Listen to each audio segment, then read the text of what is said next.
Hello बच्चों, कैसे हैं आप। बच्चों, आज हम पढ़ेंगे कक्षा 7 सामाजिक अध्ययन के अंतर्गत हमारा पर्यावरण विषय का पाठ 4 वायु। हम आपको बताएंगे इस पाठ से संबंधित प्रश्नों के उत्तर, लेकिन उससे पहले आइए देख लेते हैं एक झलक इस पाठ की, ताकि आपको पाठ अच्छे से समझ आ जाए। और आप चाहें तो इस पाठ को यहाँ से पढ़ सकते हैं और चाहे अपनी पाठ्य पुस्तक से, लेकिन एक बार पाठ को अवश्य पढ़ लें। तो चलिए देख लेते हैं पाठ क्या कुछ कहा गया है इसमें। आप देख सकते हैं बच्चों, ये है आपका पाठ 4। हमारी पृथ्वी चारों ओर से वायु की घनी चादर से घिरी हुई है, जिसे वायुमंडल कहते हैं। तो समझ गए होंगे आप वायुमंडल किसे कहते हैं। हमारी पृथ्वी जो है चारों ओर से वायु क्या होती है, हवा की एक घनी चादर से घिरी हुई है, और इसी को क्या कहते हैं, वायुमंडल। पृथ्वी पर सभी जीव जीवित रहने के लिए वायुमंडल पर निर्भर हैं। यह हमें सांस लेने के लिए वायु प्रदान करता है एवं सूर्य की किरणों के हानिकारक प्रभाव से हमारी रक्षा करता है। यदि सुरक्षा की यह चादर न हो तो हम दिन के समय सूर्य की गर्मी से तप्त होकर जल सकते हैं एवं रात के समय ठंड से जम सकते हैं। अतः यह वह वायु राशि है जिसने पृथ्वी के तापमान को रहने योग्य बनाया है, और इसी को क्या कहते हैं, वायुमंडल। तो ध्यान रखें बच्चों, आप इस पाठ को यहाँ से पढ़ सकते हैं। इसके बाद आपको यहाँ पर पढ़ने को मिलेगा वायुमंडल का संगठन, और इसे भी आप पढ़ें किस प्रकार से कौन कौन सी गैसें इसमें हैं और कितने % हैं यहाँ पर गैसें, ये सब आपको जानना है। और इसके बाद यहाँ पर जो है आप इस पाठ को पढ़ें, वायुमंडल की संरचना कैसे होती है, यहाँ से आपको जानकारी मिल जाएगी। हम आपको सीधे सीधे पाठ से संबंधित प्रश्नों के उत्तर बताएंगे, जिन्हें आप अपनी नोटबुक में करेंगे और उन्हें अच्छे से याद भी करेंगे। यहाँ पर आप पढ़ सकते हैं मौसम एवं जलवायु के बारे में। तो ठीक है बच्चों, आप जो है इस पाठ को अच्छे से पढ़ें, समझें, और चाहे तो आप अपनी पाठ्य पुस्तक से भी पढ़ सकते हैं। आपके पास किताब होगी हमारा पर्यावरण की, और चाहे तो जिन बच्चों के पास बुक्स नहीं है वे यहाँ से पढ़ सकते हैं, लेकिन पाठ को पूरा ज़रूर पढ़ें। चलिए इसके बाद सीधे लिए चलते हैं आपको इस पाठ से संबंधित प्रश्नों के उत्तरों पर, और आप उन्हें अपनी नोटबुक में नोट करें। देख रहे हैं ना आप यहाँ पर, ये हैं आपके प्रश्न। इस पाठ के निम्न प्रश्नों के उत्तर दीजिए। वायुमंडल क्या है, वायुमंडल का अधिकतर भाग किन 2 गैसों से बना है, वायुमंडल में कौन सी गैस हरित गृह प्रभाव पैदा करती है, और यहाँ पर जो है मौसम किसे कहते हैं, वर्षा के 3 प्रकार लिखें, वायुदाब क्या है। तो ये है ना आपके लिए बहुत सारे प्रश्न। इन सारे प्रश्नों के उत्तर हम आपको बताने वाले हैं। आप लगातार देखते रहे वीडियो और जुड़े रहे हमारे साथ। चलिए शुरू करते हैं। तो बच्चों आप ध्यान दें, आज हम पढ़ रहे हैं कक्षा 7 हमारा पर्यावरण विषय का चौथा पाठ वायु यानी कि एयर। तो चलिए यहाँ पर जो है जान लेते हैं अभ्यास प्रश्नोत्तर में। सबसे पहले जो आपका प्रश्न है, यहाँ पर निम्न प्रश्नों के उत्तर दीजिए। और पहला प्रश्न आपका क वाला, आप देख सकते हैं वायुमंडल क्या है। तो आपने पाठ पढ़ लिया होगा, आप समझ गए होंगे वायुमंडल क्या है। उत्तर में लिखेंगे आप, हमारी पृथ्वी चारों ओर से वायु की बनी चादर से घिरी हुई है, जिसे वायुमंडल कहते हैं। पृथ्वी पर सभी जीव जीवित रहने के लिए वायुमंडल पर निर्भर रहते हैं। ठीक है, तो इस प्रकार से आप अपना उत्तर लिख सकते हैं। बात करते हैं बच्चों, दूसरा प्रश्न है आपका, वायुमंडल का अधिकतर भाग किन 2 गैसों से बना है।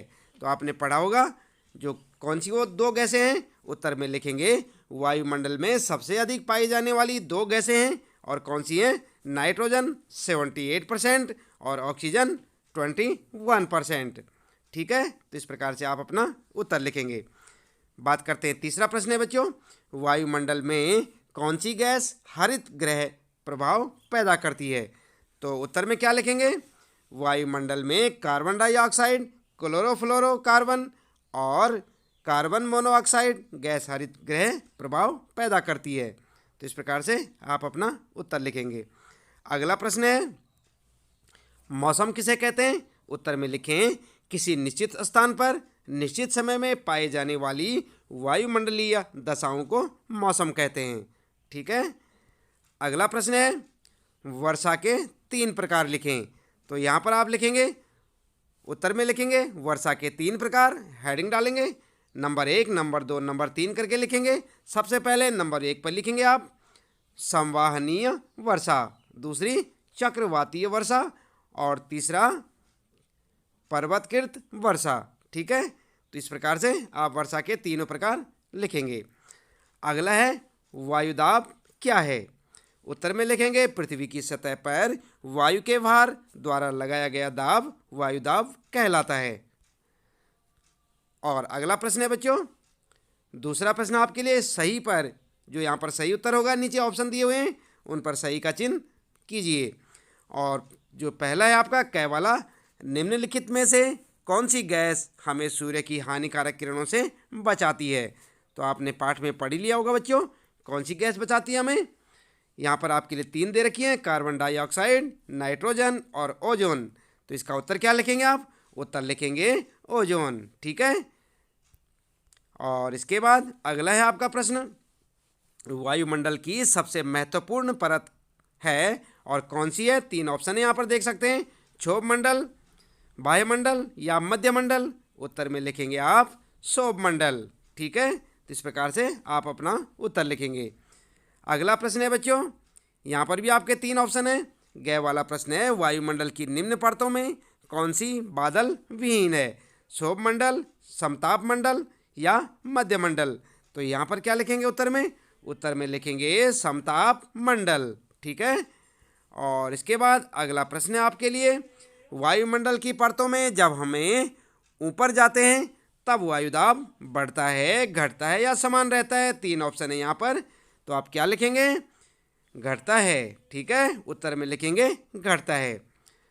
वायुमंडल की परतों में जब हमें ऊपर जाते हैं तब वायुदाब घटता है। ठीक है, अगला है यहाँ पर प्रश्न है, जब वृष्टि तरल रूप में पृथ्वी पर आती है उसे हम कहते हैं, क्या कहते हैं, बादल, वर्षा या हिम।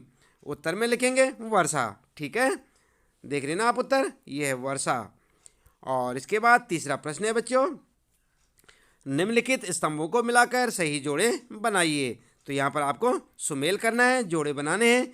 आप देख सकते हैं कै में है व्यापारिक पवनें और इधर लिखा है मौसमी पवनें, ख में है लू और इधर क्या लिखा है, पवन की क्षैतिज गति। और इसके बाद है गै वाला है मानसून और अस्थाई पवन, घ वाला है पवन, अस्थाई पवन। आप अपनी पाठ्य पुस्तक में देख सकते हैं बच्चों, अपनी किताब में इस प्रकार से दिया हुआ है प्रश्न ये। और उत्तर में आप जो है इनको मिलाएंगे और सही क्या लिखेंगे, व्यापारिक पवनों के साथ लिखेंगे अस्थाई पवन, और ख वाले में लू के साथ लिखेंगे स्थानीय पवन, और गै के साथ मानसून के साथ लिखेंगे मौसमी पवन, और पवन के साथ लिखेंगे पवन की क्षैतिज गति।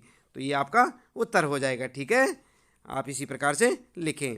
ये आपका प्रश्न था और इसके बाद उत्तर में आप इस प्रकार से इन्हें मेल कर देंगे। अगला है चौथा प्रश्न बच्चों, और यहाँ पर जो है पूछा है कारण बताइए। तो बहुत सारी यहाँ पर जो है बातें लिखी हुई है, इनका कारण आपने बताना है। जैसे नंबर 1 है यहाँ पर, आर्द्र दिन में गीले कपड़े सूखने में अधिक समय लेते हैं। ठीक है, तो क्यों लेते हैं इसका कारण बताना आपने। उत्तर में लिखेंगे आप वर्षा ऋतु में ही अक्सर आए दिन होते हैं, यानी कि आर्द्र दिन होगा यहाँ पर, आर्द्र दिन होते हैं। यहाँ पर लिखेंगे आप आर्द्र, आए ना लिखें, आर्द्र दिन होते हैं। और आर्द्र दिनों में हवा में जल वाष्प की मात्रा या नमी की मात्रा अधिक होती है, और यह हवा में जल वाष्प की मात्रा या नमी गीले कपड़ों को जल्दी सूखने नहीं देती। ठीक है, तो इस प्रकार से आप अपने प्रश्न का उत्तर लिख सकते हैं। जैसे कि आप यहाँ पर देख रहे हैं ना आर्द्र, इसी प्रकार से जहाँ जहाँ यहाँ पर आई लिखा है यहाँ पर क्या लिखेंगे आप, आर्द्र, आर्द्र लिखें बच्चों, और बाकी आपका उत्तर ठीक है यहाँ पर। इसके बाद अगला है बच्चों यहाँ पर ख वाला प्रश्न है, भूमध्य रेखा से ध्रुवों की ओर जाने पर आतपन की मात्रा घटती जाती है। तो उत्तर में क्या लिखेंगे, उत्तर लिखेंगे इसका कारण ये है, आप ध्यान दें यहाँ पर कारण बताना आपने कि भूमध्य रेखा से ध्रुवों की ओर जाने वाली आतपन की मात्रा घटती जाती है। तो इसका कारण क्या है, कारण लिखना आपने। तो उत्तर में लिखेंगे भूमध्य रेखा पर वर्ष भर सूर्य की किरणें सीधी पड़ती हैं, लेकिन जैसे जैसे भूमध्य रेखा से उत्तर दक्षिण की ओर जाते हैं तो सूर्य की किरणें तिरछी पड़ने लगती हैं। यही कारण है कि भूमध्य रेखा से ध्रुवों की ओर जाने पर आतपन की मात्रा घटती जाती है। ठीक है, तो इसी प्रकार से आप अपना उत्तर लिखें। अगला है बच्चों, आओ खेलें। प्रश्न देख रहे हैं आप यहाँ पर, आओ खेलें। और यहाँ पर जो है कै वाला प्रश्न है, दिए गए चार्ट की मदद से वर्ग पहेली समस्या को हल करें। तो यहाँ पर आपके लिए एक चार्ट दिया हुआ है जो कि वर्ग पहेली है और इसे आपने हल करना है। तो देख रहे हैं आप, इसको पूरी तरह से देखें, आप अपनी पाठ्य पुस्तक में देख सकते हैं और ये आपके समझ में पूरा आ जाएगा। इसके बाद यहाँ पर ध्यान दें, आपने क्या करना है इस वर्ग पहेली में, इस प्रकार से लिखना है आपने। जैसे यहाँ पर देख सकते हैं, बाएं से दाएं और ऊपर से नीचे।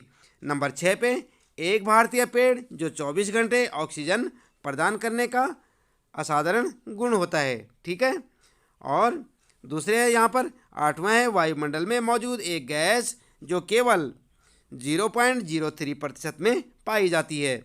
और 11वीं जगह पे क्या लिखना है, वायुमंडल की सबसे बाहरी परत। और 12वें पे बहुत सारी गैसों का मिश्रण। 14वां है जीवित रखने वाली गैस। 15वां है गतिशील वायु। और 16वां है एक भारतीय पेड़ जिसका औषधीय गुणों के लिए महत्व होता है। 18वां है हानिकारक सूर्य किरणों से हमारी रक्षा करने वाली गैस। 19वां है निम्न वायुदाब। तो आप इन्हें जो है अपनी पाठ्य पुस्तक से देख सकते हैं, वहाँ पर आपको साफ साफ दिखाई देगा। और यहाँ पर देख सकते हैं ऊपर से नीचे में जलवाष्प की वायु की मात्रा में, जो जलवाष्प है उसमें वायु की मात्रा। दूसरा है वायुमंडल में धूल कण के चारों ओर जलवाष्प का संगठन। और अगला है यहाँ पर बच्चों, तीसरा है उत्तर भारत में ग्रीष्म ऋतु में बहने वाली स्थानीय पवन का एक उदाहरण। और चौथा है वायुमंडल में छोटे अंतराल के लिए बदलाव। 5वां है वर्षण का तरल रूप। 7वां है यहाँ पर पृथ्वी के चारों ओर वायु की चादर। 9वां है वायु दाब का मापन का यंत्र। 10वां सूर्य से आने वाली ऊर्जा। 13वां शीत में दृश्यता को कम करता है। और 17वां है जब सूर्य हमारे सिर के ऊपर होता है वह समय। ठीक है, तो इस प्रकार से आपने जो ये वर्ग पहेली है इसके अंतर्गत जितने ये पॉइंट लगे हुए हैं आप देख सकते हैं, जगह जगह पे यहाँ पर देख सकते हैं आप, ये पॉइंट लगे हुए हैं। इन जगहों पे आपने इनसे संबंधित लिखना होगा। जैसे कि यहाँ पर दिया हुआ है बाएं से दाएं क्या लिखना है, ऊपर से नीचे में क्या आपको लिखना है। तो आप इस प्रकार से उत्तर आपका इस प्रकार से बनाएं। आप देख रहे हैं यहाँ पर, तो ठीक इसी प्रकार से आप अपना उत्तर लिखेंगे। आप इसे नोट कर लें अपनी नोटबुक में बच्चों। ये है आपका उत्तर। इस वर्ग पहेली के लिए आप इस प्रकार से लिखना शुरू करें। देख रहे हैं ना आप यहाँ पर, जैसे यहाँ पर देख सकते हैं आप पीपल, देख रहे हैं ना, ये PEEPAL, देख रहे हैं ना पीपल। तो इसी प्रकार से ये सारे के सारे नाम है आपके लिए। जैसे आप यहाँ पर देख सकते हैं रेन, आप देख रहे हैं यहाँ पर RAIN, रेन। इसी प्रकार से आप देख सकते हैं यहाँ पर, जैसे कि लू, देख रहे हैं यहाँ पर LOO, लू। तो इसी प्रकार से आप सबको पढ़ें। यहाँ पर देख सकते हैं आप नीम। और इसी प्रकार से आप देख सकते हैं ओजोन, दिख रहा है ना आपको ओजोन। यहाँ पर साइक्लोन लिखा है ना, तो इन्हें पढ़ना और इन्हें पढ़ के आप अपना उत्तर लिख सकते हैं। सारे जो है आप जो इन्हें पढ़ें। इसके बाद बच्चों अगला है यहाँ पर, अगला प्रश्न है ख प्रश्न में आपके लिए पूछा है, एक सप्ताह का मौसम कैलेंडर बनाएं। विभिन्न प्रकार के मौसमों को दिखाने के लिए चित्रों या संकेतों का उपयोग करें। यदि मौसम में बदलाव आता है तो आप एक दिन में एक से अधिक संकेतों का उपयोग कर सकते हैं। उदाहरण के लिए वर्षा करने पर सूर्य बाहर निकलता है। एक उदाहरण नीचे दिया गया है। तो आप देख सकते हैं यहाँ पर कैसे बनाना है आपने, देख सकते हैं यहाँ पर दिन और मौसम धूप वाला। तो यहाँ पर क्या बना रखा आपने, सूरज। ठीक है, तो इसी प्रकार से आप जो है सबके लिए बनाएंगे और उत्तर में आप इस प्रकार से बना सकते हैं। ये तो आपके प्रश्न में था और उत्तर में आप ऐसे बनाएंगे। आप देख रहे हैं यहाँ पर, ये है उत्तर। और यहाँ पर जो है इसी प्रकार से एक टेबल बनाएं आप, और टेबल में दिन और यहाँ पर मौसम लिखें। जैसे सूरज है धूप वाला दिन, और यहाँ पर जो बादल लगा हुआ है तो बादल वाला दिन, और यहाँ पर देख सकते हैं आप बारिश हो रही है तो वर्षा वाला दिन। ये आपका उत्तर है।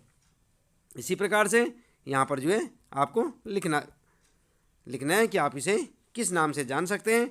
और यहाँ पर आप देख सकते हैं तूफान वाला दिन, ये देखिए यहाँ पर एरो बना हुआ है, और शांत दिन यहाँ पर कुछ नहीं है। ठीक है, तो इस प्रकार से आप जो है अपना उत्तर लिख सकते हैं। तो बच्चों, इस प्रश्न के उत्तर के साथ ही इस पाठ से संबंधित आज के आपके प्रश्न उत्तर यहाँ पर समाप्त होते हैं। उम्मीद है कि आपको अच्छे से समझ आए होंगे। तो इसी प्रकार लगातार देखते रहें वीडियो और जानते रहें अपने सारे प्रश्नों के जवाब। मिलते हैं फिर अगली वीडियो में। आपका दिन शुभ हो।